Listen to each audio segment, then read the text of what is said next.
পুটুলির বাবার পর যা রাগ হয় বলার মতো না। সে সকালবেলা বাজারে গিয়ে শাপলা নিয়ে এসেছে। এদিকে শাপলা দিয়ে কী রান্না করব আমি? ঘরে কোনো মাছও নেই, শুধু আছে কই মাছ। তো কি আর করা, আমি শাপলাগুলো দেখে ভালোভাবে দেখতেছি যে কেমন আনছে, এতদিন পর শাপলা কি ভালো লাগবে, এটা সেটা ভাবতে ভাবতে আমি শাপলাগুলো কেটে ভালো করে ধুয়ে পরিষ্কার করে নিছি। আর ওইদিকে কই মাছগুলা বের করে আমি ওর জন্যই শুধু রান্না করব, কারণ আমার এত রাগ লাগতেছে বলার মতো না। একটা মানুষ তো জানবে যে ঘরে কি আছে না আছে, তারপর আমি একটা জিনিস আনি। আর শাপলা যদি আমি রেখে দিই তাহলে আমার কাছে তেমন ভালো লাগে না, পুটুলির বাবার কাছেও তেমন ভালো লাগে না, কেমন যেন হয়ে যায়। এই জন্যে শাপলা যেদিন আনে ওই দিন কিংবা তার পরের দিন যদি খাওয়া যায় তাহলেই কিন্তু ভালো লাগে। ইদানিং কি হয়েছে, আমার কই মাছ একটু ভালো লাগছে না খেতে, রুচির পরিবর্তন হয়ে গেছে মনে হচ্ছে। কিছুদিন কই মাছ অনেক ভালো লাগছে, আর এখন একটুও ভালো লাগতেছে না। আর যার জন্য আমি শুধু পুটুলির বাবার জন্যই রান্না করতেছি। ও যেরকম বাজার করবে ওকে সেভাবেই রান্না করে দেবো। আমি খুব রেগে আছি আজকে।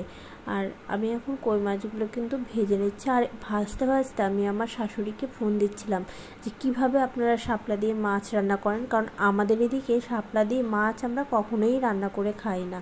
তো তারপরে আমার শাশুড়ি ফোন ধরলো না, উনি মনে হয় ব্যস্ত আছে, যেহেতু বয়স্ক মানুষ।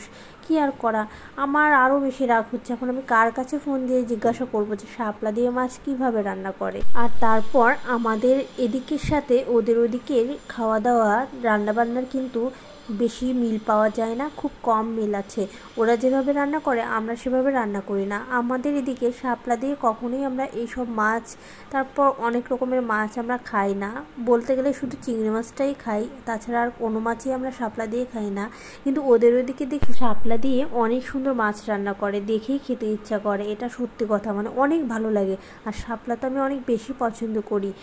আর তারপরে আমি এখন শাপলা কিন্তু ভালো করে কষিয়ে নিচ্ছি, যেহেতু মাছটা রান্না করব। বেচারা এনেছে, আবার বেচারার জন্য কিন্তু আমার একটু মায়াও লাগতেছিল। হাজার হোক, কি আর করা, নিয়ে এসেছে যখন রান্না তো করতেই হবে। তাই আমি তাড়াহুড়ো করে তাড়াতাড়ি কই মাছগুলো দিয়ে দিলাম। আর এদিকে কিন্তু দুপুর হয়ে এসেছে, আর পুটুলির বাবা হুট করে খেতে চলে আসবে। তখন যদি রান্না না হয়, বেচারা না খেয়ে চলে গেলে খুব খারাপ লাগবে। আর আমি এদিকে তাড়াহুড়ো করতেছিলাম, কারণ যেহেতু নিয়ে এসেছে হাতে করে, সে যদি না খায় তাহলে একটা কেমন না। যতই রাগ হইয়া যাই করি, রান্না তো করতেই হবে। রান্না না করলে তো আর খাওয়া জুটবে না, কেউ তো আর নিজে এসে রান্না করে দিয়ে যাবে না, তাই না?